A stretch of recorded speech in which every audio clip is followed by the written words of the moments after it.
সময়টা 2013 সালের ২৬ মে। পড়ন্ত বিকেল, স্বাভাবিকভাবে আর 5টা দিনের মতো সেদিনের বিকেলটিও। রৌদ্রতাপে পিচ ঢালা রাস্তায় মানুষের চলাফেরা যেন নিত্যদিনের মতো। কিছুটা এগিয়ে যেতেই রাস্তার মাঝে একটি ভিড় দেখা যাচ্ছিল, আর ধীরে ধীরে উৎসুক জনতা এক এক করে সেই ভিড়ের মাঝে সামিল হতে লাগলো। সময়ের সাথে সাথে ভিড় বাড়তে থাকে, আর সেই ভিড়ের মাঝেই সবাই আবিষ্কার করে স্কুল ইউনিফর্ম পরা 16-17 বছর বয়সী এক কিশোরকে, যে কিনা রাস্তার মাঝে অচেতন অবস্থায় পড়ে আছে। অনেকেই মনে করে ছেলেটি হয়তো রোদের প্রচণ্ড তাপে মাথা ঘুরে পড়ে গিয়েছে। দুই একজন ব্যক্তি ছেলেটির শরীরে হাত রেখে বুঝতে পারে যে ছেলেটি আসলে আর বেঁচে নেই। বিষয়টি নিশ্চিত হতে কয়েকজন ছেলেটির গলায় হাত দিয়ে এবং কবজি পরীক্ষা করে দেখে, অর্থাৎ নাড়ি পরীক্ষা করে দেখে ছেলেটি সত্যিই মারা গিয়েছে। নিথর দেহ নিয়ে সে রাস্তার এক পাশে পড়ে আছে। ছেলেটির মৃত্যু নিশ্চিত হওয়ার পর উপস্থিত জনতার মাঝে কেউ একজন পুলিশে ফোন করে। যথারীতি কিছুক্ষণ পরে পুলিশ চলে আসে। তারা এসেই উৎসুক জনতার ভিড় সরিয়ে দিয়ে চারিদিকে আইনি প্রক্রিয়ায় ঘিরে ফেলে এবং ছেলেটির শার্ট প্যান্টের পকেট চেক করতে থাকে, এতে করে যদি ছেলেটির কোনো পরিচয় বা ঠিকানা পাওয়া যায়। কিন্তু অনেক খোঁজাখুঁজির পরেও ছেলেটির ব্যাগ থেকে উত্তরবঙ্গের কোনো একটা জেলার একটি ঠিকানা ছাড়া আর কিছুই পাওয়া যায় না। এরপর পুলিশ লাশটিকে ময়না তদন্তের জন্য, অর্থাৎ পোস্টমর্টেমের জন্য বাংলাদেশের স্বনামধন্য একটি মেডিকেল কলেজে পাঠিয়ে দেয়। কিছুক্ষণের মধ্যে যথারীতি লাশটি মেডিকেলে পৌঁছে যায়। সেখানে থাকা একজন চিকিৎসক লাশটিকে শেষবারের মতো পরীক্ষা করে এবং একটি স্ট্রেচারে করে মর্গে পাঠিয়ে দেন। অল্প কিছু সময়ের মাঝেই ডোম চলে আসে। ডোম ছিল মধ্যবয়স্ক একজন পুরুষ, মাথায় কাঁচা পাকা চুল আর মুখে চাপ দাঁড়ি। সেই মুহূর্তে সে নেশায় একদম বুঁদ হয়েছিল। ডোমরা সাধারণত এমনই হয়ে থাকে, লাশ কাটার আগে তাদের প্রচুর পরিমাণে নেশা করতে হয়। ডোম পোস্টমর্টমের জন্য রেডি হয়, কিন্তু কর্তব্যরত চিকিৎসক তখনও অনুপস্থিত। মেডিকেলের একজন স্টাফ এসে তাকে খবর দিয়ে যায় ডাক্তারের আসতে একটু দেরি হবে। ডোম অনেক এক্সপেরিয়েন্সড হবার ফলে সে ডাক্তারকে ছাড়াই লাশ কাটা শুরু করবে বলে ভাবে, আর সাথে এও ভাবে যে লাশের অর্গ্যানগুলো কেটে আলাদা করে রাখলে ডাক্তার সাহেব পরে এসে স্বল্প সময়ে সেগুলো দেখে নিয়ে কাজ শেষ করতে পারবে। এই ভেবে সে লাশ কাটতে শুরু করে দিল। লাশ কাটার এক পর্যায়ে গলার মাঝ বরাবর একটা অংশ কাটার পর সেই ডোম সেখানে একটি পাথর দেখতে পেল। রক্ত লেগে থাকার কারণে পাথরের রং বোঝা যাচ্ছিল না, বিধায় সে পাথরটি নিয়ে পাশে থাকা বালতির ভেতরে, অর্থাৎ বালতির পানিতে ধুয়ে দেখল যে নীল রঙের একটি পাথর। পাথরটি দেখে বেশ দামি বলে মনে হচ্ছিল, তাই সে লোভ সামলাতে না পেরে পাথরটি নিজের প্যান্টের পকেটে ঢুকিয়ে ফেলে আর ভাবতে থাকে যে এই পাথর বিক্রি করেই নেশার সামগ্রী কেনা যাবে। এরপর সে লাশ কাটা শেষ করবে।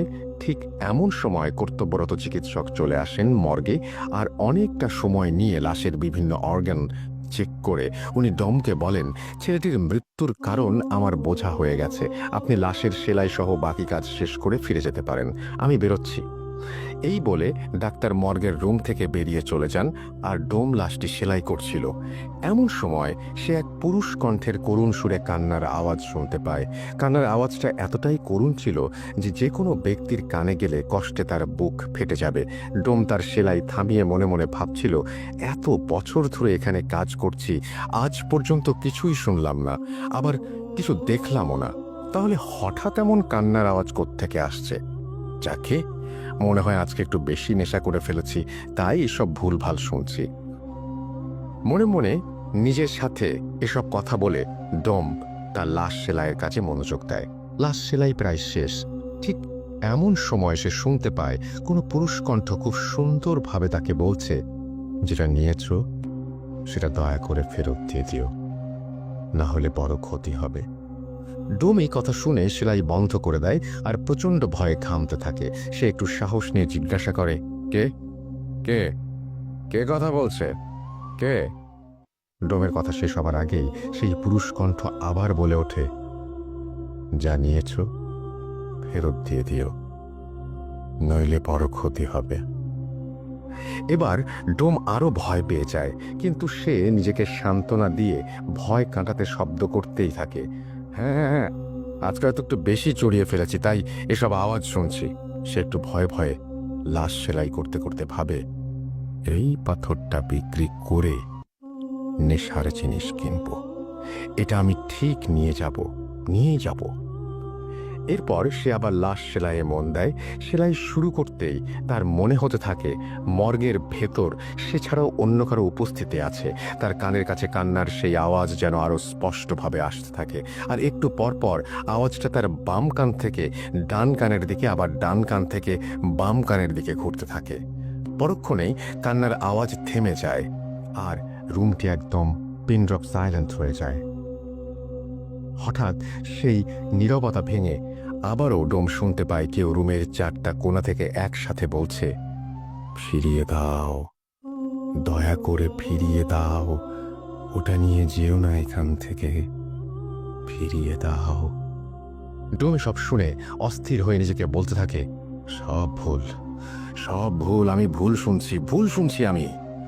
এভাবেই নিজের সাথে কথা বলতে বলতে ডোম লাশ সেলাই শেষ করে ফেলে, আর সে ভয়ে ভয়ে খুব দ্রুত লাশটিকে ঢেকে দেয় আর হিমাগারে রেখে তড়িৎ বেগে মর্গ ত্যাগ করে। কিছুক্ষণ পর পুলিশ আসে ময়নাতদন্তের কাজ শেষ হয়েছে কিনা জানার জন্য। ময়নাতদন্ত শেষ হয়ে গেছে দেখে মেডিকেলের সমস্ত পেপার ওয়ার্ক সম্পূর্ণ করে লাশটিকে ছেলেটির ব্যাগে থাকা একটি ঠিকানায় পাঠাবার জন্য অ্যাম্বুলেন্সের কাছে হস্তান্তর করা হয়। জীবনে প্রথমবারের মতো মাইক্রোবাসের স্টিয়ারিং ছেড়ে অ্যাম্বুলেন্সের স্টিয়ারিংয়ে হাত রাখলেন অ্যাম্বুলেন্স চালক। তার জীবনের প্রথম ভাড়ায় এই লাশটি বহন করে নিয়ে যেতে হবে প্রায় 1.5 ঘন্টার পথ। হাসপাতালের সব ঝামেলা মিটিয়ে লাশ নিয়ে ঠিক 10টায় রওনা দিলেন অ্যাম্বুলেন্স চালক ও তার সহযোগী লাশটির প্রথম গন্তব্যস্থল ছেলেটির এলাকার থানায়। হাসপাতাল থেকে বেরিয়ে প্রায় 1.5 ঘন্টার পথ।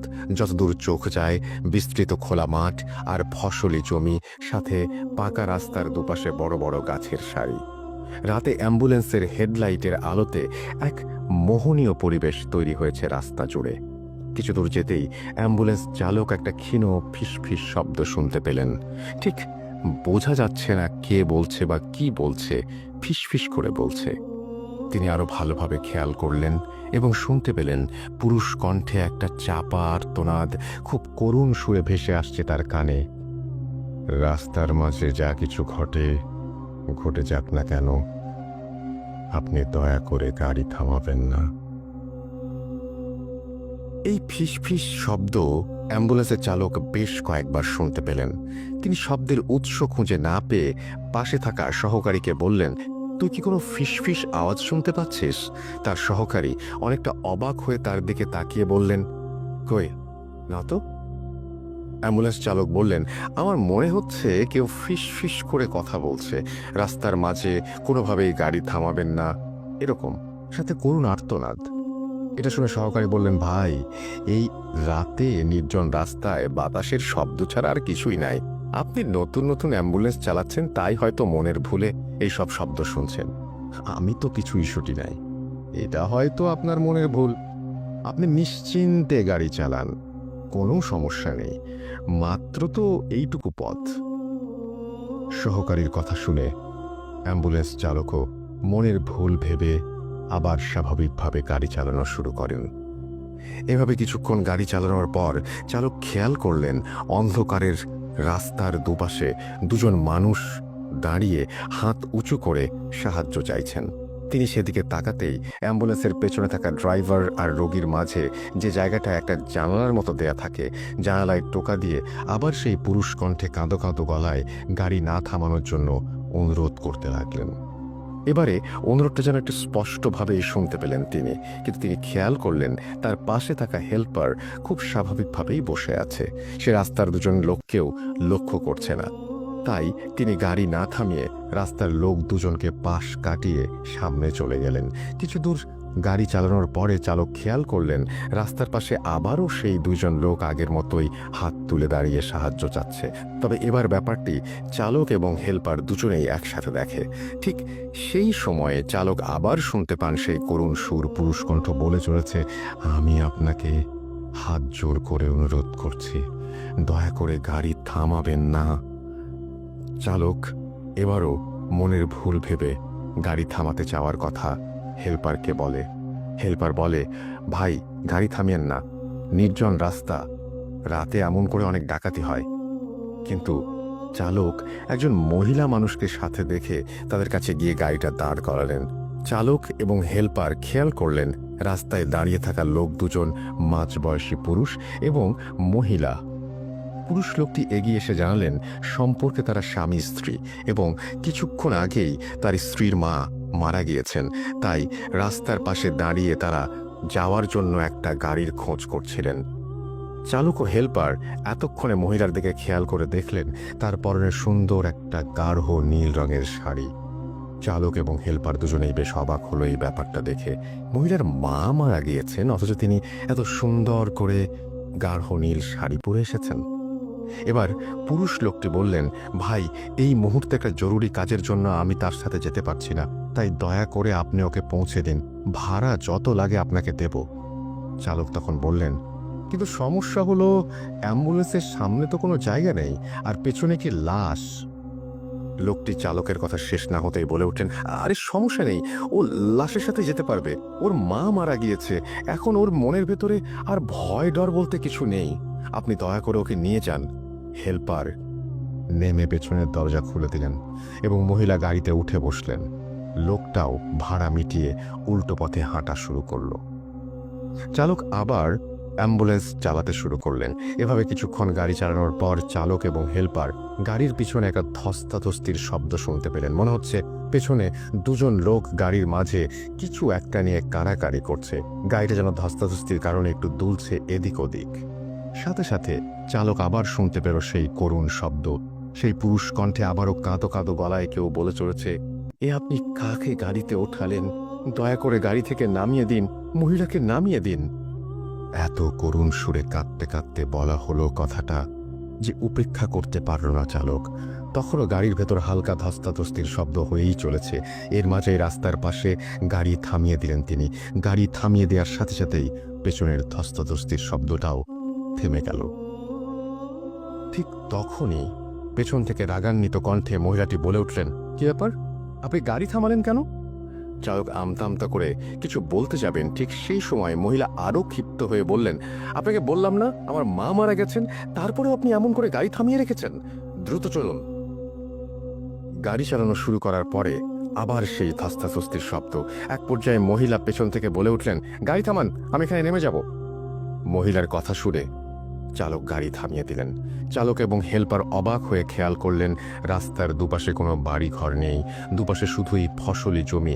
হেল্পার নেমে পেছনের দরজাটা খুলে দিতেই মহিলা গাড়ি থেকে নেমে মুহূর্তেই রাস্তার পাশে থাকা ফসলি জমির অন্ধকারে মিলিয়ে গেলেন। এরপর তারা গাড়ি নিয়ে কোনো ঝামেলা ছাড়াই মাঝরাতে ছেলেটির এলাকার থানায় পৌঁছালেন এবং সেই থানায় পুলিশের সাহায্যে তারা লাশ নিয়ে ছেলেটির বাড়িতে গেলেন। এবার গাড়ির দরজা খুলে তারা যখন লাশটি নামাতে গেল তখন দেখল লাশের ডান পা থেকে তাজা রক্ত ঝরছে। সেই রক্ত দিয়ে অ্যাম্বুলেন্সের স্ট্রেচার ভিজে চুইয়ে পড়েছে অ্যাম্বুলেন্সের মেঝেতে। সবাই ঘটনাটা দেখে রীতিমতো অবাক, কারণ ছেলেটি মারা গেছে অনেক আগে।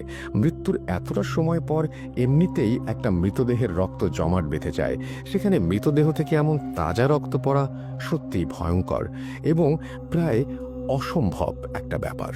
তারা রক্তের উৎস খুঁজতে গিয়ে দেখল লাশের ডান পায়ের উরুর কাছে গোল করে একটা ক্ষত। দেখে মনে হচ্ছে অনেক সময় যোগ রক্ত চুষে খেলে যেমন হয়, ক্ষতটি ঠিক তেমনই একটি ক্ষত, আর তখনও সেখান থেকে তাজা রক্ত ঝরেই চলেছে। লাশকে গোসল করিয়ে কাফন পরিয়ে জানাজা শেষ করে মাঝরাতেই কবর দেওয়ার জন্য কবরস্থানে নিয়ে যাওয়া হয়। যেহেতু রাতেই কবর দেওয়া হবে তাই চালক এবং হেল্পার চিন্তা করলেন কবরটা দিয়েই যাই, লাশ যখন কবরে নামিয়ে বাঁশের খাড়াল বিছিয়ে কবর দেয়া হচ্ছে, চালক আর হেল্পার তখন কবর থেকে একটু দূরে দাঁড়িয়ে হঠাৎ খেয়াল করলেন তার থেকে কয়েকটা কবর সামনেই 16-17 বছর বয়সী একটা ছেলে মাটিতে বসে এক দৃষ্টিতে তাকিয়ে আছে তাদের দিকে আর অঝরে কেঁদে চলেছে। তিনি ভাবলেন সে হয়তো মারা যাওয়া ছেলেটির বন্ধু, তাই বন্ধুর মৃত্যুতে এমন করে কান্না করছে।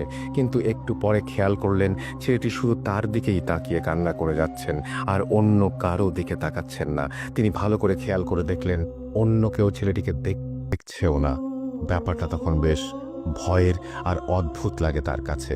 কবর দেওয়া শেষ করে তারা যখন বাড়ির পথে যাত্রা শুরু করলেন, তখন চালক খেয়াল করলেন গাড়ির হেডলাইটের আলোতে রাস্তার পাশে কবরস্থানে কাঁদতে থাকা সেই ছেলেটি রাস্তার পাশে বসে ঠিক আগের মতোই তার দিকে তাকিয়ে আছে এবং কান্না করছে।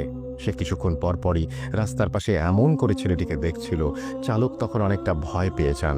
তার মনে তখন একটাই প্রশ্ন, তিনি ছেলেটাকে পার করে আসার পরেও কেন বারবার এমন দেখছেন, আর শুধুমাত্র তার দিকে তাকিয়েই বা কেন কান্না করছে? এসব ভাবতে ভাবতে কিছু দূর এগিয়ে আবার দেখেন ছেলেটি রাস্তার পাশে তার দিকে তাকিয়ে কান্না করছে। চালক আবার ছেলেটির দিকে তাকাতেই হেল্পার চিৎকার দিয়ে ওঠে। হেল্পারের চিৎকার শুনে সামনে তাকাতেই চালক দেখে অপর দিক থেকে একটা দ্রুত গতিতে মালবাহী ট্রাক ছুটে আসছে। কিছু বুঝে ওঠার আগেই এসে সজোরে ধাক্কা দেয় অ্যাম্বুলেন্সটাকে। অ্যাক্সিডেন্টের সাথে সাথেই জ্ঞান হারিয়ে ফেলেন অ্যাম্বুলেন্সের চালক এবং হেল্পার। কিন্তু জ্ঞান হারানোর কয়েক মুহূর্ত পরেই আবার তাদের জ্ঞান ফিরে আসে। চালক এবং হেল্পার দেখতে পান তাদের কিছুই হয়নি। একটু আগে যে ট্রাকের সাথে অ্যাক্সিডেন্ট করলো তারা, তার কোনো চিহ্নও নেই, আর এই সব কিছু একদম ঠিকঠাক আছে। একটু পর নিজেকে স্বাভাবিক অবস্থায় ফিরিয়ে এনে একটু ভয়ে ভয়ে চালক আবার গাড়ি চালাতে শুরু করলেন।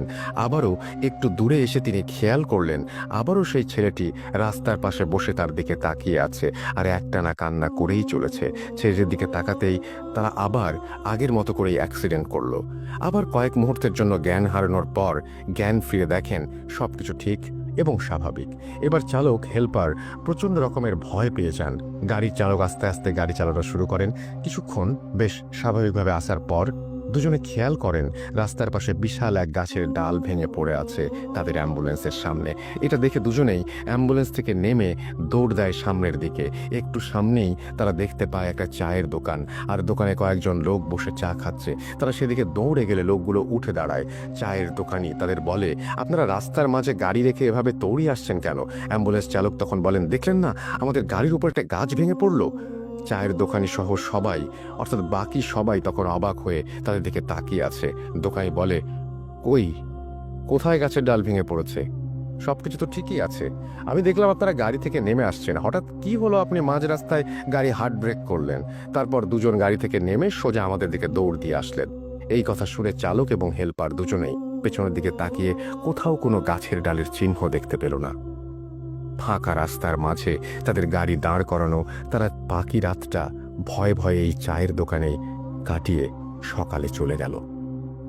চালক অ্যাম্বুলেন্স চালানোর প্রথম দিনই এমন এক ভয়ঙ্কর অভিজ্ঞতার কারণে সেদিন বাড়ি ফিরে এই অ্যাম্বুলেন্স চালানোর চাকরি বাদ দিয়ে দিলেন। কিন্তু ঘটনা যেন তখনও তার পিছু ছাড়ছে না। তিনি প্রায় প্রতি রাতে একটা অদ্ভুত স্বপ্ন দেখতে শুরু করেন। তিনি স্বপ্নে দেখেন একজন 50 ব্যক্তি তার কাছে এসে সেদিন রাতে গাড়ি থামিয়ে সেই মহিলাকে গাড়িতে তোলার ব্যাপারে খুব রাগান্বিত হয়ে অভিযোগ জানাচ্ছেন। কেন সেদিন রাতে এতবার বলার পরেও সে গাড়ি থামিয়ে ওই মহিলাকে গাড়িতে তুললেন, এটা বারবার জানতে চাচ্ছেন। এই বৃদ্ধ লোকটাকে তিনি এর আগে কোথাও দেখেননি বা চেনেন না। এরপর একটা পর্যায়ে গিয়ে দেখলেন লোকটা তাকে একটা অজানা জিনিস ফিরিয়ে দেওয়ার জন্য অনুরোধ জানাচ্ছেন। তার একটু পরেই অ্যাম্বুলেন্স চালকের ঘুম ভেঙে যায়। তিনি এই স্বপ্নের কোনো ব্যাখ্যা বুঝতে পারেন না। তিনি প্রথম দিন এটা স্বাভাবিকভাবেই মেনে নিলেন। এত কিছু ঘটে গেল গত রাতে, তাই হয়তো এমন হয়েছে এটা ভাবলেন। কিন্তু প্রথম দিন এটা স্বাভাবিকভাবেই মেনে নিলেও সমস্যা হলো প্রতিদিন রাতে তিনি একই স্বপ্ন দেখা শুরু করলেন। বারবার সেই 50 লোকটা তার কাছে একটা অজানা জিনিস ফিরিয়ে দিতে বলছে। প্রায় 2 সপ্তাহ ধরে এই স্বপ্নের কোনো কুল কিনারা করতে না পেরে তিনি অনেকটা বাধ্য হয়ে সেই ছেলের বাড়িতে চলে যান। সেদিন রাতে যে বাড়িতে তিনি লাশ নামিয়ে দিয়েছিলেন সেই বাড়িতে গিয়ে দেখতে পান ছেলের বাবা মারা গিয়েছেন এবং তাকেও তার ছেলের পাশে কবর দেয়া হয়েছে। তিনি আশেপাশের কয়েকজনকে তার স্বপ্নে দেখা বৃদ্ধটির চেহারার বর্ণনা দিলেন, এমন কাউকে তারা দেখেছে কিনা। সবাই তাকে হতাশ করে দিয়ে বলে এমন কাউকে তারা কোনো দিন দেখেনি। সেখানে কোনো তথ্য না পেয়ে তিনি আবার বাড়িতে ফিরে আসেন, কিন্তু স্বপ্নের সেই লোক তার পিছু ছাড়ে না। তাই তার সাথে ঘটে চলা ঘটনার ব্যাখ্যা এবং ঘটনাগুলোর রহস্য উন্মোচনের জন্য মরিয়া হয়ে ওঠেন তিনি। এর পরিপ্রেক্ষিতেই সে যত দ্রুত সম্ভব সেই মেডিকেলে আসার জন্য রওনা হন। মেডিকেলে পৌঁছাতে পৌঁছাতে অনেকটা রাত হয়ে গিয়েছিল। সে মেডিকেলে এসে যে ডাক্তার সেই ছেলের পোস্টমর্টম করেছিল তাকে খুঁজতে শুরু করেন। ডাক্তারকে খুঁজে পাওয়ার পর ডাক্তার কিছুটা ব্যস্ত থাকায় তাকে বাইরে গিয়ে অপেক্ষা করতে বলেন। ডাক্তার বাইরে এসে তাকে কি হয়েছে জিজ্ঞেস করতেই সে ডাক্তারের পেছনের দিকে অবাক চোখে তাকায়, আর কিছু বলার আগেই অজ্ঞান হয়ে মাটিতে লুটিয়ে পড়ে। ডাক্তার এই আকস্মিক দৃশ্য দেখে থমকে যান এবং আশেপাশের লোকজন ডাকতে শুরু করেন তাকে সাহায্য করার জন্য। লোকজন ডাকার জন্য ডাক্তার যখন এদিক ওদিক দেখছিলেন, তখন পেছন দিকে চোখ পড়তেই তিনি দেখেন খাকি কাপড় পরিহিত একজন মধ্যবয়সী লোকও অজ্ঞান হয়ে পড়ে আছে। ডাক্তার আশেপাশের লোকজন এবং হাসপাতালের স্টাফদের সাহায্যে তাদের দুজনকে ভেতরে নিয়ে শুইয়ে দেন। ঘটনা 3। ঘণ্টাখানেক পর অ্যাম্বুলেন্স চালকের জ্ঞান ফিরে আসে এবং অনেকটা উত্তেজিত হয়েই সে ডাক্তারের কাছে গিয়ে তাকে জিজ্ঞেস করে, ওই লোকটিকে, আপনার পেছনে যে লোকটি দাঁড়িয়েছিল সেই লোকটি কোথায়? ডাক্তার তার কথা বুঝতে না পেরে তাকে জিজ্ঞেস করে সে কোন লোকটির কথা বলছে। প্রত্যুত্তরে অ্যাম্বুলেন্স চালক ডাক্তারকে বলে তার পেছনে যে লোকটি খাঁকি কাপড় পরে দাঁড়িয়েছিল সেই লোকটি কোথায়। ডাক্তার কিছুটা অবাক হন, কেননা অ্যাম্বুলেন্স চালক এবং সেই খাঁকি কাপড় পরিহিত লোকটি কখনোই একজন আরেকজনের পরিচিত নন। এই বিষয়ে তিনি নিশ্চিত ছিলেন, কেননা খাঁকি কাপড় পরিহিত লোকটাকে তিনি চিনতেন আর ভালো করেই জানতেন সে সবসময় নেশাগ্রস্ত থাকে। কিন্তু তবুও অ্যাম্বুলেন্স চালক কেন বারবার সেই লোকটাকে এত মরিয়া হয়ে খুঁজছে? ডাক্তার তার সব চিন্তা ভাবনাকে মনের মধ্যে লুকিয়ে রেখে অ্যাম্বুলেন্স চালকটিকে সেই খাঁকি কাপড় পরিহিত লোকটার বিছানার কাছে নিয়ে যান এবং জিজ্ঞেস করেন কে এই বিছানায় শুয়ে থাকা লোকটির কথাই জিজ্ঞেস করছিল কিনা।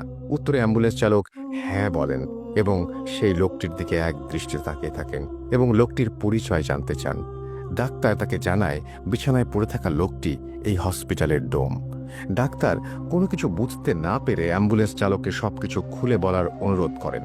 অ্যাম্বুলেন্স চালক ডাক্তারকে কিছু বলতে যাওয়ার আগেই বিছানায় শুয়ে থাকা ডোমের জ্ঞান ফিরে আসে। ডোমের জ্ঞান ফিরে আসার সাথে সাথে সে অ্যাম্বুলেন্স চালকের দিকে তাকিয়ে অবাক প্রশ্ন করতে থাকে সে কে এবং কেনই বা সে বারবার তার স্বপ্নে আসে। ডোমের কথা শুনে অ্যাম্বুলেন্স চালক এক প্রকার বাকরুদ্ধ হয়ে যান। কিছু সময় পর সে নিজেকে স্বাভাবিক অবস্থায় ফিরিয়ে এনে অনেকটা বিরক্তি নিয়ে ডোমকে সেই একই প্রশ্নগুলো করতে শুরু করে।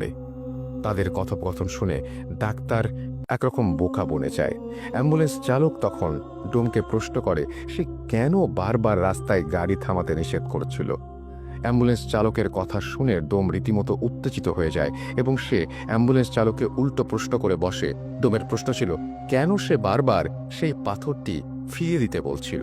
ডোমের কথা শুনে অ্যাম্বুলেন্স ড্রাইভার তাকে বলে পাথর? কোন পাথর? কিসের পাথর?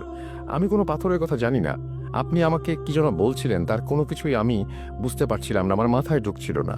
ডোম এবং অ্যাম্বুলেন্স চালকের কথা শুনে ডাক্তার এবারে ডোমকে সবকিছু খুলে বলার অনুরোধ করেন। ডোম তখন অ্যাম্বুলেন্স চালককে উদ্দেশ্য করে বলতে থাকেন 2 সপ্তাহ আগে হাসপাতালে 16-17 বছর বয়সী একটি ছেলে আসে, অর্থাৎ তার লাশ আসে। সেদিন আপনার আসতে একটু দেরি হয়, আমি একাই সেই লাশটি কাটা শুরু করি, কেননা আমার এর আগে 200-র ওপর লাশ কাটার অভিজ্ঞতা আছে। লাশটি কাটতে কাটতে যখন আমি লাশের গলার দিকে কাটা শুরু করি তখন আমি গলার ভেতর শক্ত একটা কিছু পাই। জিনিসটা কি তা দেখার জন্য আমি সেটি পানি দিয়ে ভালোভাবে ধুয়ে পরিষ্কার করি এবং দেখি জিনিসটি ছিল ছোট একটি পাথর যার রং ছিল নীল। পাথরটি দেখে আমার কাছে অনেক দামি মনে হয়েছিল, আর তাই আমি পাথরটি নিজের কাছে রেখে দেওয়ার সিদ্ধান্ত নেই। যেহেতু মাঝে মাঝে আমি একটু নেশা করি, তাই পাথর বিক্রি করে আমার অনেক দিনের নেশার টাকা হয়ে যেতে পারে ভেবে মনে মনে খুশি হচ্ছিলাম। কিন্তু পাথরটি নেয়ার পর থেকেই আমি শুনতে থাকি একটি পুরুষ কণ্ঠ আমাকে কান্না জড়িত কণ্ঠে পাথরটি ফিরিয়ে দিয়ে যেতে বলছে। নেশার ঘরে থাকায় এসব আমি পাত্তা দেয়নি।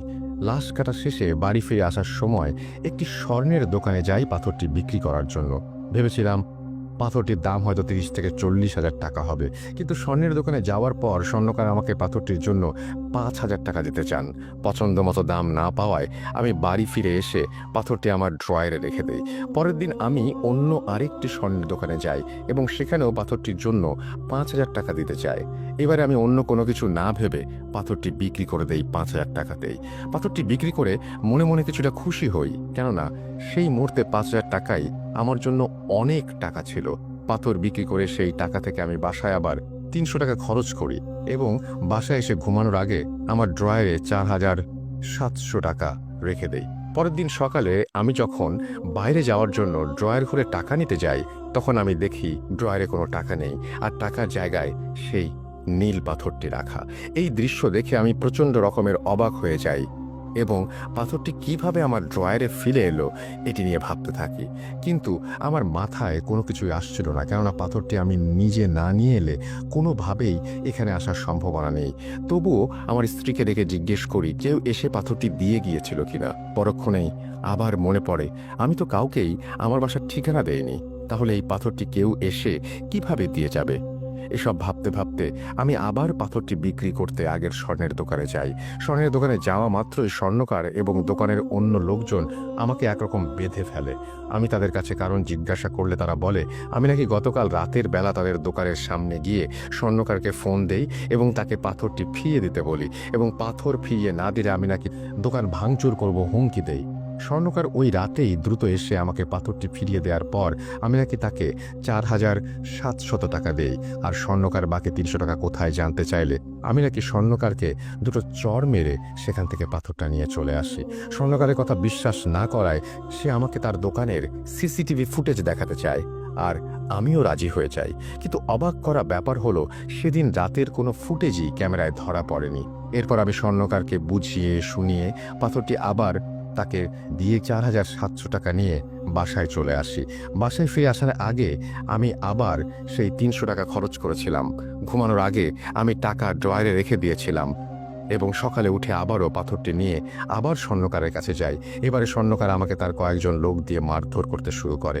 আমি তাকে মারধরের কারণ জিজ্ঞাসা করলে সে আমাকে বলে আমি নাকি গতকাল রাতেও আগের মতোই এসে তাকে ফোন দেই এবং পাথরটি ফেরত চাই। এবারে স্বর্ণকার তার সাথে আরও দুজন লোক নিয়ে আসে যেন আমি তাকে আর মারতে না পারি, কিন্তু এবারও নাকি আমি তাকে 4,400 টাকা ফেরত দিতে গেলে সে বাকি টাকাটা কোথায় জিজ্ঞেস করার পর আমি একাই স্বর্ণকার এবং তার সাথে থাকা দুই ব্যক্তিকে মেরে সেখান থেকে চলে আসি। এবারে আমি আর পাথরটি বিক্রি করিনি। পাথরটি পাওয়ার পর থেকেই আমি রাতের বেলা স্বপ্ন দেখতে শুরু করি, আর স্বপ্নের সেই ব্যক্তিটি আর কেউ না, তিনি হচ্ছেন অ্যাম্বুলেন্স চালক। আপনি আমার স্বপ্নে এসে পাথরটি ফেরত দিতে বলছেন। আমি মনের ভুল ভেবে বারবার এসব কিছু অগ্রাহ্য করে যাচ্ছিলাম, কিন্তু প্রতিদিনই আমি স্বপ্ন দেখি আপনি আমাকে বারবার পাথরটি ফেরত দিতে বলছেন। আপনি কেন আমার সাথে এরকম করছেন? কে আপনি? কি চান আমার কাছে? অ্যাম্বুলেন্স চালক ডোমের এই কথাগুলো শুনে কোনো অর্থই খুঁজে পাচ্ছিল না এবং সে নিজের দেখা স্বপ্নের কথাও ডোমকে জানায়। ডাক্তার এতক্ষণ চুপচাপ দাঁড়িয়ে তাদের কথা শুনছিল। এবার সে বলতে শুরু করে ওই লাশের পোস্টমর্টম হবার পর থেকে আমার সাথেও ছোটোখাটো কিছু ঘটনা ঘটছে। যেদিন আমি লাশটার পোস্টমর্টম করি সেদিন থেকেই আমি রাতের বেলা প্রায় সময়ই দেখতাম 16-17 বছর বয়সী একটি ছেলে, যার হাতে অনামিকা আঙুলটি কাটা, এবং সে আমার বারান্দায় বসে কাঁদছে এবং আমার দিকে তাকিয়ে হাত এমনভাবে ইশারা করছে যেন সে আমাকে তার কাছে ডাকছে কিছু বলবার জন্য। আমি মনের ভুল ভেবে অন্যদিকে মনোনিবেশ করার পরেও তাকে বারবার দেখতে পাচ্ছিলাম। সে আমাকে বলে মর্গ থেকে নাকি তার একটি জিনিস হারিয়ে গিয়েছে এবং সেটি এই হাসপাতালের সাথে জড়িত কারো কাছেই আছে। সে কান্না করতে থাকে এবং আমাকে তার জিনিসটি খুঁজে দেওয়ার জন্য অনুরোধ করতে থাকে। আমি প্রায় প্রতি রাতেই তাকে আমার বারান্দায় একই অবস্থায় বসে কান্না করতে দেখি এবং সে আমার কাছে বারবার তার হারানো জিনিস খুঁজে দেওয়ার অনুরোধ করে। তাদের তিনজনের কথার পর পরস্পরের মনে যেন এক ধোঁয়াশার সৃষ্টি হয়। তাদের সাথে কি হচ্ছে তারা কেউ কোনো কিছু বুঝতে পারছিল না। কোনো কিছু বুঝতে না পেরে তারা পুলিশের শরণাপন্ন হয়। পুলিশ স্টেশনে গিয়ে সেই লাশটির সম্পর্কে তথ্য জানতে চাইলে পুলিশ সরাসরি তাদেরকে তথ্য দিতে মানা করে দেয় এবং তারা পরীক্ষা নিরীক্ষা ও তদন্তের পর কিছু জানতে পারলে তাদের জানাবে, আর প্রয়োজন পড়লে তাদের ডাকা হবে পুলিশ তাদের কাছে এই সব তথ্য জানতে চাওয়ার কারণ জানতে চাইলে তারা পুলিশকে সবকিছু খুলে বলে, কিন্তু পুলিশ এইসব অলৌকিক ব্যাপারে হাসি ঠাট্টায় উড়িয়ে দিয়ে তাদেরকে পুলিশ স্টেশন থেকে চলে যেতে বলে।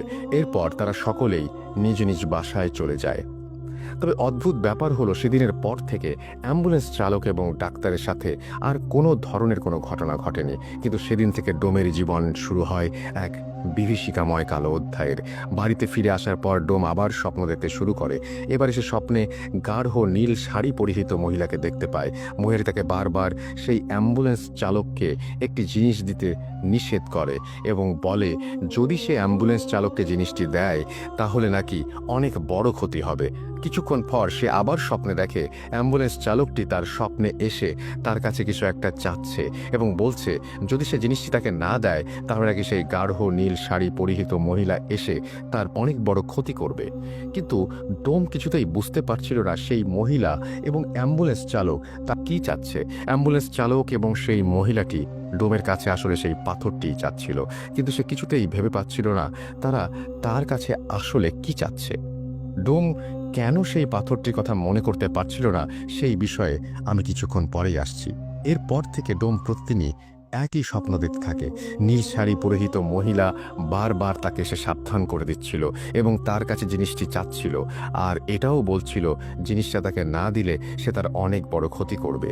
এর কিছুদিন পর বাইরে থেকে বাজার করে ফিরে আসার সময় একটি রোড অ্যাক্সিডেন্টে ডোমের স্ত্রী মারা যায়। ডোম তখন বুঝতে পারে তার কাছে যে জিনিসটি চাওয়া হচ্ছিল তা না দেওয়ার জন্যই হয়তো নীল শাড়ি পরিহিত মহিলা তার স্ত্রীকে মেরে ফেলেছে।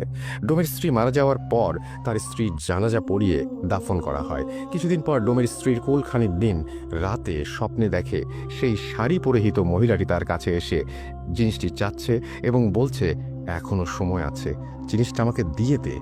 অ্যাম্বুলেন্স চালককে ভুলে ওই জিনিস দিবি না, জিনিসটা তুই আমায় দে।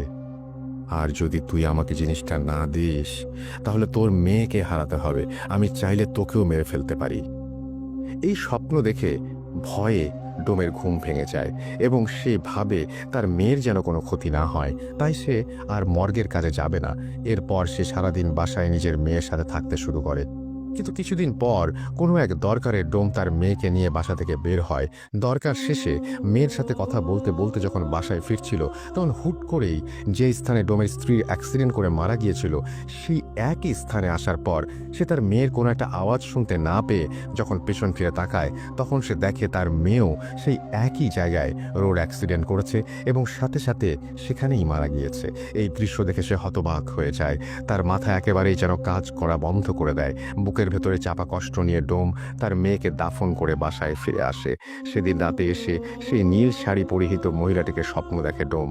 মহিলাটি তাকে বলে তোকে বারবার সাবধান করেছিলাম আর বলেছিলাম আমাকে জিনিসটা দিয়ে দে, কিন্তু জিনিসটা দিচ্ছিস না।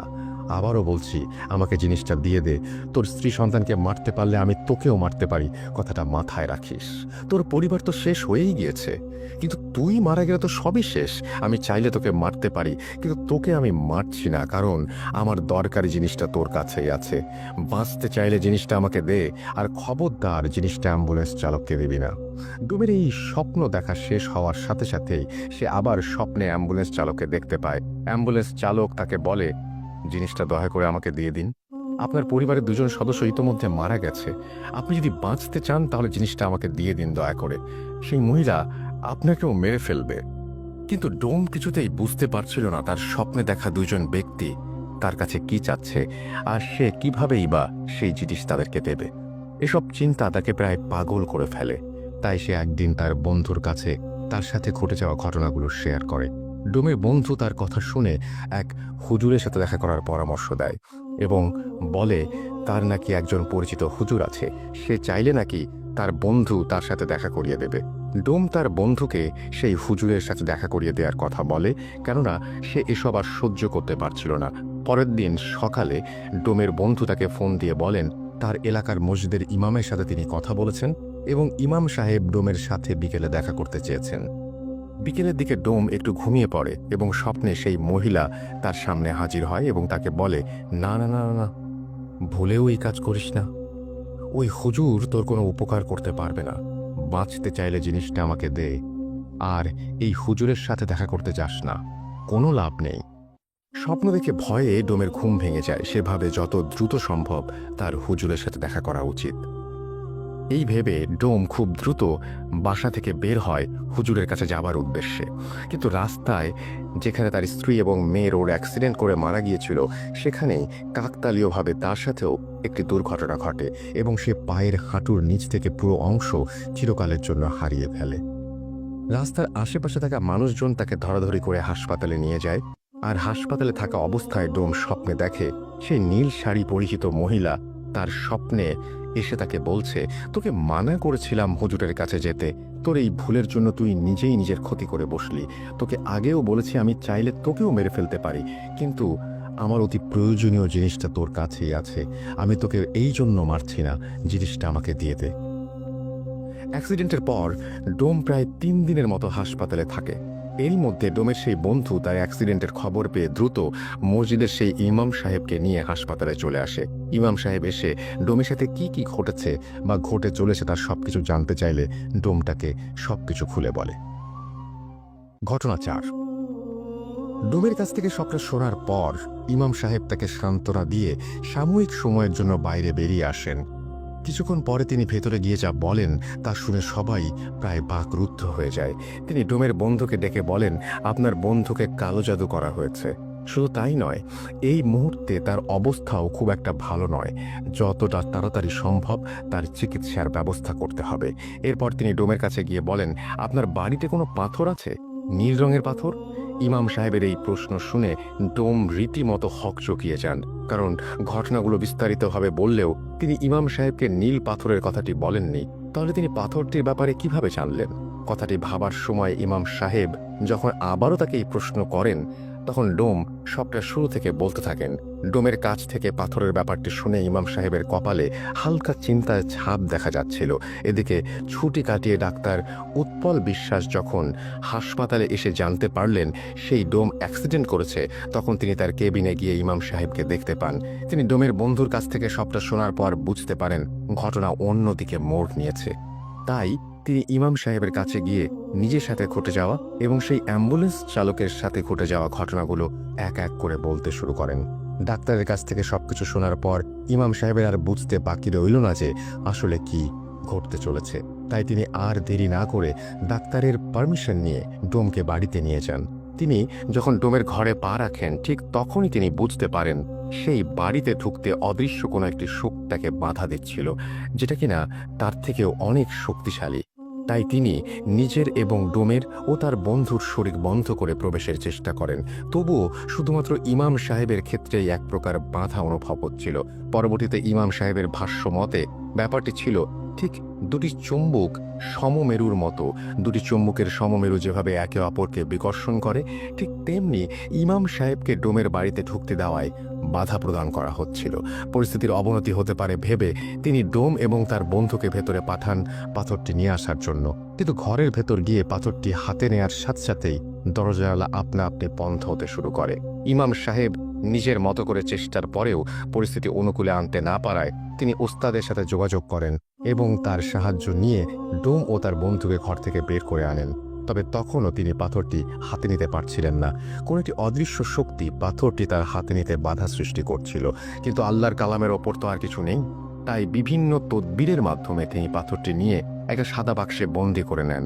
এই ঘটনা চলাকালীন ইমাম সাহেব নিজের তদবিরের মাধ্যমে পুরো ঘটনাটি জেনে গিয়েছিলেন। কিন্তু এই ঘটনাগুলো ঘটার পেছনে যাদের হাত ছিল, তিনি তাদেরকে খুঁজে তাদের মুখ থেকে এই ঘটনা শুনতে চেয়েছিলেন। তাই তিনি দেরি না করে 16-17 বছর বয়সী ছেলেটির বাড়িতে খোঁজ নিয়ে সেদিকে রওনা হন। সেই এলাকায় যাওয়ার পথে ইমাম সাহেব রাস্তায় একজন কিশোরকে দেখতে পান, যে কিনা তার দিকে অপলক দৃষ্টিতে তাকিয়ে কেঁদে চলেছে। কিন্তু সেই কিশোরের মলিন মুখেও মিষ্টি একটা হাসি। প্রথমে ব্যাপারটি তিনি বুঝতে না পারলেও রাস্তায় কয়েকবার ঘটনাটি লক্ষ্য করার পর তিনি সবটা বুঝতে পারেন। গন্তব্যস্থলে পৌঁছে তিনি সরাসরি ছেলেটির বাড়িতে চলে যান এবং তার মায়ের সাথে কথা বলেন। কিন্তু সেখানে গিয়ে তিনি রীতিমতো অবাক হয়ে যান, কারণ মাত্র 3 দিন আগে ছেলেটির মাও এই দুনিয়া থেকে বিদায় নিয়েছেন। ব্যাপারটি ইমাম সাহেবের কাছে যেমন কষ্টকর, ঠিক তেমনই রহস্যজনক বলে মনে হলো। তিনি কবরস্থানে গিয়ে দেখেন বাবা, মা এবং ছেলের কবর একদম পাশাপাশি। মাত্র 1 মাসের মধ্যে একই পরিবারের 3 জনের মৃত্যু, তবে ছেলের মৃত্যু ছাড়া বাকি সবগুলো প্রায় স্বাভাবিক মৃত্যুর মতো। এরপর ইমাম সাহেব তার কবর জিয়ারত করেন এবং বুঝতে না পেরে আবারও নিজের ওস্তাদের সাথে যোগাযোগ করেন। তার ওস্তাদ বলেন, তুমি পাথরের বাক্সটি বাবা মায়ের কবরের মাঝখানে রেখে সেটিকে মুক্ত করে দাও, বাকিটা সেখানে দেখতে পাবে। ইমাম সাহেব তার ওস্তাদের কথা মতো কাজগুলো করার পর যা দেখেন তা ছিল শরীর শিউরে ওঠার মতো। তিনি দেখেন পাথরটি মুক্ত করে দেবার পর কবরের পাশ থেকে করুণ সুরে আর্তনাদ এবং কান্নার আওয়াজ। ব্যাপারটি দেখে তিনি কিছুটা ভয় পেয়ে যান। তবে তিনি যখন সালাম দিয়ে কথা বলার চেষ্টা করেন তখন অদৃশ্য কেউ তার সালামের উত্তর নিয়ে কবরের পাশ থেকে বলতে শুরু করেন। কণ্ঠ ছিল একটা পুরুষ কণ্ঠের মতো। তিনি বলেন, ওয়ালাইকুম আসসালাম, আপনাকে আমি কি বলে ধন্যবাদ জানাবো আমি জানি না। শেষ পর্যন্ত আপনি আমাকে আমার গন্তব্যস্থলে পৌঁছে দিয়েছেন, কিন্তু যাদের জন্য আমার এত লড়াই তারাই আজ পৃথিবীতে নেই। এটা বলে আবারও চাপা সুরে কান্নার আওয়াজ। ইমাম সাহেব কিছু কথা বলে তাকে সান্ত্বনা দেওয়ার চেষ্টা করেন এবং জিজ্ঞেস করেন আসলে তিনি কে এবং তাদের সাথে কি সম্পর্ক। কিছুক্ষণ পর সেই অদৃশ্য পুরুষ কণ্ঠ নাম বলে আর বলতে থাকে, আমি একজন জিন, এই নীল পাথরটি আমার বাসস্থান। আমাকে আমার গুরু এই 3 জনের সেবায় নিয়োজিত করেছিলেন। তারা ছিলেন অত্যন্ত ভালো মানুষ। মূলত আমার বাবা ছিলেন ওনাদের পূর্বপুরুষের রক্ষক। বংশ পরম্পরায় আমার কাঁধেও ওনাদের রক্ষার দায়িত্ব পড়ে। আমি অনেক চেষ্টা করেছি তাদেরকে রক্ষা করার, কিন্তু কিছু বিশ্বাসঘাতকের কারণে আজ সব হারাতে হলো, এমনকি এই পরিবারটাকেও। ইমাম সাহেব সবটা শুনে সেই বিশ্বাসঘাতকের ব্যাপারে জানতে চাইলে সেই জিনটি তার কাছ থেকে 3 দিনের সময় চেয়ে নেয় এবং বলে সেই বিশ্বাসঘাতকদের ইমাম সাহেবের মাধ্যমে সে সবার সামনে নিয়ে আসতে চায়। ইমাম সাহেব বাড়ি ফিরে যাওয়ার আগে সেই জিনটি একটি নির্দিষ্ট জায়গায় পাথরটি রেখে আসতে বলেন এবং ইমাম সাহেব জিনটির কথা মতো কাজ করে বাড়িতে ফিরে যান। প্রথম দিন কোনো সমস্যা দেখা না দিলেও তৃতীয় দিন রাতে ইমাম সাহেব একটি স্বপ্ন দেখেন। তিনি দেখেন সামনে একজন নীল শাড়ি পরিহিত মহিলা এবং কালো পাঞ্জাবি পরিহিত পুরুষ দাঁড়িয়ে আছে। তাদের চেহারা একদম অস্পষ্ট। তিনি দেখলেন সেই 2 জন ব্যক্তি কাকে যেন জোর করে ফাঁসিতে ঝুলিয়ে দিয়ে অট্ট হাসি হাসতে হাসতে চলে গেলেন। এরপর ঠিক ফজরের আজানের সময় তার ঘুম ভেঙে যায় এবং তিনি আল্লাহর কাছে এই ধরনের বাজে স্বপ্ন থেকে মুক্তি চেয়ে বাঁ পাশে 3 বার থুতু ফেলেন। দিনটা বেশ ভালোই কাটছিল। ওই দিন সন্ধ্যা 6:30টার দিকে তিনি মাগরিবের নামাজ পড়িয়ে বাড়ি ফেরার পথে পেছন থেকে একজনের সালাম শুনে দাঁড়িয়ে পড়েন। কণ্ঠস্বর বেশ পরিচিত। তিনি বুঝতে পারেন সেই নীল পাথরের ভেতরে থাকা জিন। আজ 3 দিন পূর্ণ হওয়ায় সে সেই বিশ্বাসঘাতককে ধরিয়ে দিতে এসেছে। কিন্তু প্রথমে জিনটি বলে ওঠে, হুজুর, একটি দুঃসংবাদ আছে। সেই ডোম আজ ভোর রাতে মারা গিয়েছে। সিলিং ফ্যানের সাথে তার লাশ এখনো ঝুলছে। এটা শুনে ইমাম সাহেবের ভোর রাতের স্বপ্নের ব্যাপারটা মনে পড়ে যায়। তিনি হম্বিতম্বি করে বাড়ি গিয়ে পুলিশকে ফোন করে সবটা জানায় এবং পুলিশ সেই ডোমের লাশ উদ্ধার করে। কিন্তু তদন্তের সময় পুলিশ ইমাম সাহেবকে দোষী ভেবে বসে, কারণ সেই এলাকায় কেউই ডোমের মৃত্যুর ব্যাপারটা জানে না। কিন্তু ইমাম সাহেব এত দূর থেকে সবটা কিভাবে জেনে গেলেন? তারা ইমাম সাহেবকে গ্রেপ্তার করে থানায় নিয়ে গেলেও অনেক তথ্য আর অলৌকিক ঘটনার বর্ণনা দিয়ে তিনি পুলিশের কাছে একটি ফাঁকা রুমে একা থাকার অনুমতি এবং কিছুটা সময় চেয়ে নেন। পুলিশ সবটা শোনার পর তার নিজেকে প্রমাণের জন্য একটি শেষ সুযোগ দেন এবং একটি কক্ষে একা রেখে আসে। ইমাম সাহেব সেই কক্ষে যাবার পর আসন বসিয়ে জিনটিকে ডাকেন এবং বিশ্বাসঘাতকদের ব্যাপারে জানতে চান। এবার জিনটি বলতে থাকে, এই সব কিছুর পেছনে দায়ী হচ্ছে 16-17 বছর বয়সী ছেলেটির চাচা চাচি। তারাই আমাকে বন্দি করেছে আর তারাই আমাকে মেরেছে। তারা চেয়েছিল আমাকে বন্দি করে অসৎ কাজে ব্যবহার করবে, কিন্তু আল্লাহর অশেষ রহমতে আমি বেঁচে গিয়েছি। ওই চাচা চাচি সবাইকে মেরে স্বার্থ হাসিলের পর গা ঢাকা দেওয়ার জন্য ওই ছেলের বাড়িটিই বেছে নিয়েছে। আপনি যত তাড়াতাড়ি সম্ভব পুলিশের সাহায্য নিয়ে তাদের আটক করুন, নয়তো তারা আরও মানুষের ক্ষতি করবে। জিনের কাছ থেকে সবটা শোনার পর ইমাম সাহেব তাকে বিদায় দিয়ে পুলিশকে সবটা জানান। তবে পুলিশ এ ব্যাপারে বিশ্বাস করতে নারাজ। ইমাম সাহেব পুলিশকে শেষবারের মতো ভরসা করার অনুরোধ জানালে পুলিশ ব্যাপারটি বুঝতে পারে এবং ফোর্স নিয়ে বেরিয়ে পড়ে। সত্যি বলতে ব্যাপারটি অবিশ্বাস্য হলেও সত্য যে পুলিশ বাড়িতে রেইড দেওয়ার পর দুজন ব্যক্তিকে খুঁজে পায় যারা সেখানে তন্ত্রবিদ্যা চর্চা করছিল। তাদের কাছ থেকে দুটো বই, একটা মাথার খুলি এবং একটি পাত্রে 3টি অনামিকা আঙুল পাওয়া যায়। দুটো আঙুল ডান হাতের এবং একটা বাঁ হাতের। পুলিশ সবকিছু সংগ্রহ করে তাদের আটকের পর ফিরে এলে ইমাম সাহেবের মাধ্যমে আস্তে আস্তে সব রহস্য উন্মোচিত হতে থাকে। সেই চাচা চাচির কাছ থেকে শোনা ঘটনার প্রতিটি অংশ গায়ে কাঁটা দেওয়ার মতো। মানুষ এতটা জঘন্য হতে পারে তা কল্পনারও বাইরে। চাচাচি ইমাম সাহেব এবং পুলিশের কাছে ঘটনাটি যেভাবে বলেছিলেন আমিও ঠিক সেভাবে লেখা শুরু করছি। চাচা, আমি তখন অনেক ছোট, পরিবারের সবচেয়ে ছোট সদস্য হওয়ায় আদরের পরিমাণটা বেশি হলেও কোনো উপহার বা আবদার পূরণের দিক দিয়ে সবার কাছে বড় ভাইয়ের কদর ছিল বেশি। আমাদের 2 ভাইয়ের মধ্যে বড় ভাইকে আব্বা সবচেয়ে বেশি ভালোবাসতেন। ভাই যা চাইতেন আব্বা তাই দিতেন, কিন্তু আমার ক্ষেত্রে এমনটা ছিল না। তাই ছোট থেকে আমার মনে একটা ক্ষোভ জমতে থাকে। বড় ভাইকে এতটা আদর যত্ন করার মূল কারণ হলো নীল পাথরের উত্তরাধিকারী। নীল পাথর হচ্ছে আমাদের পরিবারের রক্ষা কবচ। আমার দাদু একটা সময় জিন পালতেন এবং তাদের অনেকভাবে সাহায্য করতেন বিধায় উপহার স্বরূপ প্রতিটি প্রজন্মের রক্ষী হিসেবে একজন জিন পেয়ে থাকেন। আমার বাবাও পেয়েছিলেন। এদিকে পরিবারের পরবর্তী প্রজন্মের সবার বড় হওয়ায় আমার বড় ভাই ছিল পরবর্তী জিনের মালিক। এ পর্যন্ত সব ঠিক ছিল, কিন্তু মৃত্যুর আগে তিনি সম্পত্তির কিছু অংশ আমাকে দিয়ে বাকিটা বড় ভাইকে দিয়ে দিলেন।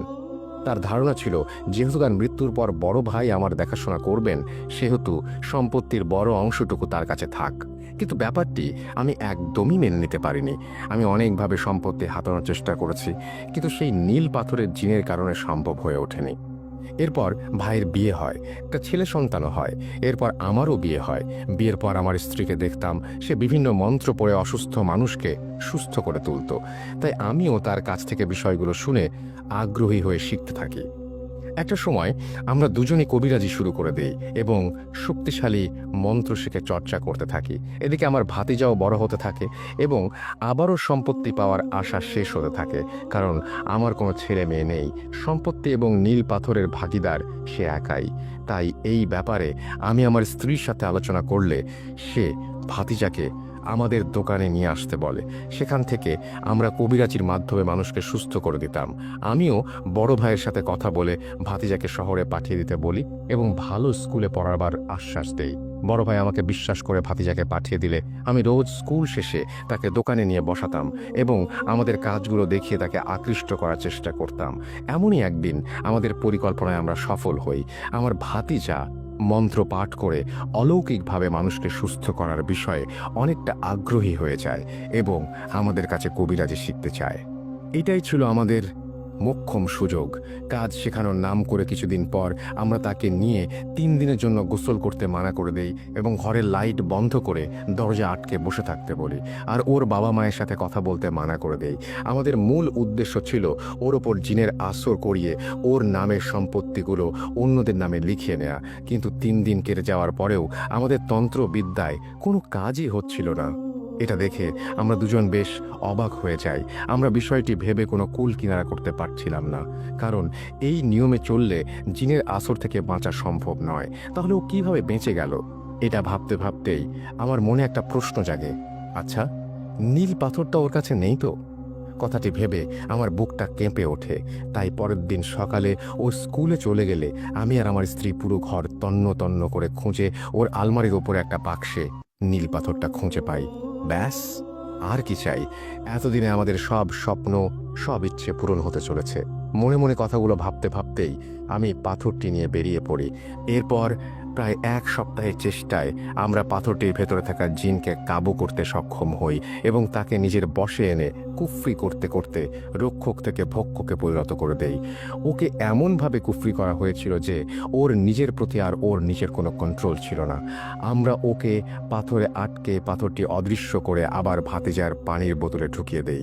আমাদের মূল পরিকল্পনা ভাতিজাকে এনে সম্পত্তি লিখিয়ে নেয়া এবং পাথরটি চুরি হলেও এতে করে আমাদের ফেঁসে যাওয়ার সম্ভাবনা আছে। আমি পাথরটির ওপর কুফরি কালাম করে ওটার মাধ্যমে ভাতিজাকে মেরে ফেলার সিদ্ধান্ত নেই। এতে করে তার মৃত্যুতে আমাদের ওপর কোনো সন্দেহ আসবে না এবং ভাইয়ের সম্পত্তির ভাগটাও একটা সময় আমাদের কাছেই চলে আসবে। যেই ভাবা সেই কাজ। কুফরি করা পানি খেয়ে রাস্তার মাঝে পাথরটি ভাতিজার গলায় আটকে যায় এবং দম বন্ধ হয়ে যায়। এরপরের ঘটনাগুলো আপনারা সবাই জানেন। তবে আমরা এতদিন লুকিয়েছিলাম না, আমরা ভাইয়ের বাড়ির আশেপাশেই ছিলাম এবং তাদের কুফরি করা পানি খাইয়ে আমাদের কথা ভুলিয়ে রেখেছিলাম, যাতে করে আমাদের ব্যাপারে পুলিশকে জানাতে না পারে। ভাতিজা মারা যাবার দিন রাতে হসপিটালে আমি শুধু অ্যাম্বুলেন্স চালক আর ডাক্তারকে দেখেছিলাম। সেই মুহূর্তে আমার উদ্দেশ্য ছিল নীল পাথর খুঁজে পাওয়া, কিন্তু অনেক চেষ্টার পরেও আমি কোনো খোঁজ পাইনি। তাই ডাক্তারের রুমালটা আমি চুরি করে নেই এবং সেটার মাধ্যমে সেই রাতেই আমি তাকে কালো জাদু করি। আর অ্যাম্বুলেন্সের চালককে কালো জাদু করার জন্য আমি জিনকে আমার স্ত্রীর সাথে পাঠিয়ে দেই রাস্তায় গাড়ি থামিয়ে কোনো কিছু সংগ্রহ করার জন্য। সেই রাতে অ্যাম্বুলেন্সের চালক যে দুজনকে দেখেছিল তাদের মধ্যে নীল শাড়ি পরা মহিলাটি ছিল আমার স্ত্রী, আর পুরুষ বেশে ছিল একজন জিন, যেটা তাকে দ্রুত সময়ে রাস্তা পার করতে সাহায্য করছিল। ওই দিনই আমার স্ত্রী কোনো এক বইয়ে পড়েছিল, যদি একই পরিবারের সকলের মৃত্যুর পর ছেলেদের ডান হাত এবং মেয়েদের বাম হাতের অনামিকা আঙুল কেটে নিয়ে আসা হয় তাহলে ক্ষমতা দ্বিগুণ বেড়ে যাবে। তাই ওই রাতে আমার স্ত্রী অ্যাম্বুলেন্সের পেছনের থেকে চালকের শার্টের একটা অংশ, ভাতিজার ডান হাতের অনামিকার আঙুল আর ডান পায়ের রক্ত নিয়ে আসে। এরপর আমরা একে একে ডাক্তার এবং অ্যাম্বুলেন্স চালকে কালো জাদু করি। কালো জাদুর মূল উদ্দেশ্য ছিল যখন কারো সাথে কথা বলবো তখন তাদের মাধ্যমে আমরা সেই ব্যক্তির সব তথ্য সংগ্রহ করতে পারবো। এটাকে আমরা নীল পাথর খোঁজার একটি মাধ্যম বানিয়ে ফেলেছিলাম। এভাবে অনেক চেষ্টা করে প্রায় 2 সপ্তাহ পর অ্যাম্বুলেন্স চালক মেডিকেলে আসে এবং ডাক্তারের সাথে কথা বলে। তখন ডোমের সাথে তাদের দেখা হয় এবং সেই সময় আমি জানতে পারি ডোম নীল পাথরটি চুরি করেছে। তাই ওই দিনের পর ডাক্তার এবং অ্যাম্বুলেন্স চালকের ওপর থেকে কালো জাদুর প্রভাবটি কাটিয়ে ডোমের ওপর জাদু করা হয় পাথরটা ফিরিয়ে আনার জন্য। কিন্তু এখানে একটি সমস্যা দেখা দেয়। ভাতিজার মৃত্যুর পর জাদুর প্রভাব কেটে যাওয়ায় নীল পাথরে থাকা জিনটি নিজের ক্ষমতা ফিরে পায়, কিন্তু তার পক্ষে একা চলাচল করা অসম্ভব ছিল। তাই আমি যখনই ডোমের স্বপ্নে গিয়ে পাথর ফিরিয়ে দেওয়ার কথা বলতাম তখন পাথরের ওই জিনটি অন্য রূপ ধরে তার কাছে গিয়ে পাথর ফিরিয়ে দিতে মানা করত। স্বপ্নে বারবার পাথরের কথা উল্লেখ করা হতো ঠিকই, কিন্তু ঘুম ভাঙার পর নীল পাথরের জিনের প্রভাবে স্বপ্নের সব কথা মনে থাকলেও পাথরের কথাটা মনে থাকতো না। আমরা তাকে অনেকভাবে ভয় দেখিয়ে তার স্ত্রী মেয়েকে মেরে এবং তাকে নানা রকমের হুমকি দিয়েও পাথরটি নিতে চেয়েছিলাম, কিন্তু সফল করতে পারিনি। এভাবে আমরা যখন সফল হতে পারছিলাম না তখন শক্তি বৃদ্ধির জন্য আমরা আমার ভাবিকে মারার সিদ্ধান্ত নেই। আমার ভাইকে মেরেছিলাম অনেক আগেই। পাথরের খোঁজ করতে অনামিকা আঙুলের প্রয়োজন অনুভব করায় আমার বড় ভাইকে আগেই সরিয়ে দিয়েছি। এবার পাথরটা নিজের কাছে আনার জন্য শেষ ব্যক্তি ছিল ভাবি। তাই একদিন সুযোগ বুঝে আমাদের পোষা জিনের মাধ্যমে ভাবিকেও সরিয়ে দেই এবং বাঁ হাতের অনামিকা আঙুলটি কেটে নেই। আমরা প্রতিটা অনুষ্ঠানে উপস্থিত থাকতাম যেন কেউ আমাদের সন্দেহ না করে, আর আঙুল নেয়ার পর এমনভাবে প্রলেপ লাগিয়ে দেয়া হতো সেটা খালি চোখে দেখলে কেউ ধরতে পারবে না। এভাবে আমরা আমাদের স্বার্থ হাসিলের একদম শেষ পর্যায়ে চলে এসেছিলাম এবং সেই বাড়িতেই থাকতে শুরু করেছিলাম। তবে এই বাড়িতে থাকার ব্যাপারটি কেউ জানতো না। এত চেষ্টার পরেও শেষ মুহূর্তে নীল পাথর থেকে জিন মুক্ত হয়ে যাওয়ার কারণে সব গোলমাল হয়ে যায়। পাথরটি খুঁজে পেতে শেষবারের মতো চেষ্টা করতে বসেছিলাম ঠিকই, কিন্তু ধর্মের কাছে আমরা হার মেনে যাই। এটা ছিল সেই ছেলেটির চাচা চাচির দেয়া বয়ান এবং ঘটনার চতুর্থ এবং শেষ অংশ। কিন্তু সবচেয়ে আশ্চর্যের বিষয়, মাত্র 2 দিনের মাথায় জেলের ভেতর তাদের দুজনকে মৃত অবস্থায় পাওয়া যায়। ভেতরে গিয়ে দেখা যায় তাদের দুজনেরই মাথা বাদে শরীরের প্রত্যেকটি অঙ্গ মুচড়িয়ে উল্টো করে রাখা। এই অলৌকিক ব্যাপারটা এবং একই পরিবারের 3 জনের রহস্যজনক মৃত্যুর খবরটা প্রকাশ পাওয়ার আগ মুহূর্তে তাদের দুজনের মৃত্যু পুলিশকে নাড়া দিয়ে দেয়। কারণ জেলে থাকা অবস্থায় দুজনের আকস্মিক মৃত্যুর দায়ভার তাদের ওপরেই বর্তায়। তাই নিজেদের সেফটির জন্য তারা এটিকে সুইসাইড বলে চালিয়ে দেয়। ঘটনাটি মূলত এইটুকুই ছিল। এটা আমার কাছে আজও অবিশ্বাস্য বলে মনে হলেও ধর্মের বিশ্বাসে অসম্ভব কিছুই নেই। আমি উৎপল ভাইয়ের কাছ থেকে ঘটনা শোনার পর সেই হুজুরের সাথে দেখা করেছি এবং অ্যাম্বুলেন্স চালকের সাথেও ফোনে কথা বলেছি, তাই একটু হলেও ভরসা করতে পারি। আর হ্যাঁ, আপনাদের জন্য আরও একটা সারপ্রাইজ আছে। নীল পাথর থেকে জিন মুক্তির পর সেই জিন উপহার হিসেবে হুজুরকে পাথরটা দিয়ে গিয়েছে। হুজুরের কাছে এখনও সেই পাথরটি আছে। আমি যখন হুজুরের সাথে দেখা করতে গিয়েছিলাম তখন তিনি আমাকে পাথরটি দেখিয়েছিলেন। আর আমার কাছে এই মুহূর্তে নীল পাথরের একটি ছবিও আছে। ছবিটি দেখতে চাইলে আমাদের ফেসবুক পেজে ইনবক্স করুন। আশা করি ঘটনাটি আপনাদের ভালো লেগে